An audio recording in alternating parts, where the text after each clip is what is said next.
Hello, I'm Nick Donato, founder of GOATBoat. My project is a remote-controlled sailboat designed for fellow sailing instructors because it is hard to teach hands-on learners in a classroom environment for sailing. This will let instructors like myself have a model they can use for our chalk talks to teach beginners the basics of sailing before we send them out on the water.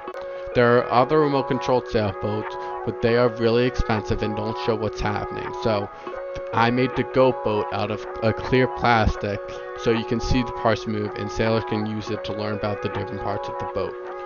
To make the GOATBoat, I first had to start by modeling it on Fusion 360.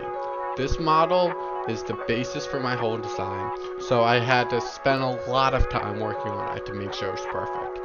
I used exact measurements so it would fit in the 3D printer. Because I want this boat to work well in the water, I have to make sure it's symmetrical.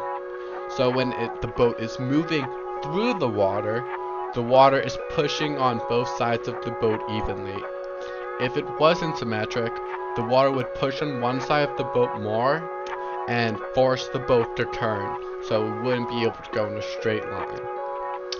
While I was modeling for my CAD project, I kept looking at reference pictures of other remote-controlled sailboats, so I had reference images to make my product. This is the complete CAD model of my boat. CAD is short for Computer Aided Design. Where did I do this, you ask? I did this in my school robotics lab, which has a lot of nice tools like a laser cutter. And it has a nice 3D printer that I used to print my hull, which is the main part of the boat.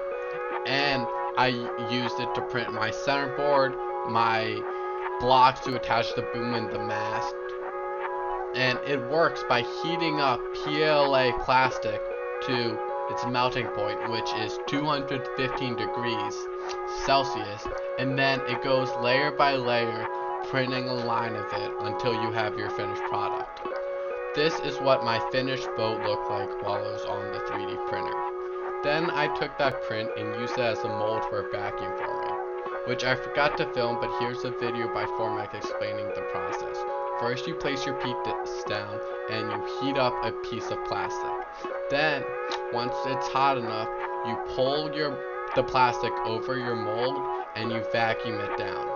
This is what mine looked like after I took it out of the vacuum former. I then cut off the spare plastic and combined it into one boat. Then I took some servos and some wires and threw them in the boat, and then using wooden dowels and a sheet of nylon, I made the sail. I laser cut my rudder out of wood. This has been a really fun project, and it just goes to show that even if you have some difficulties, there's nothing you can't do if you try.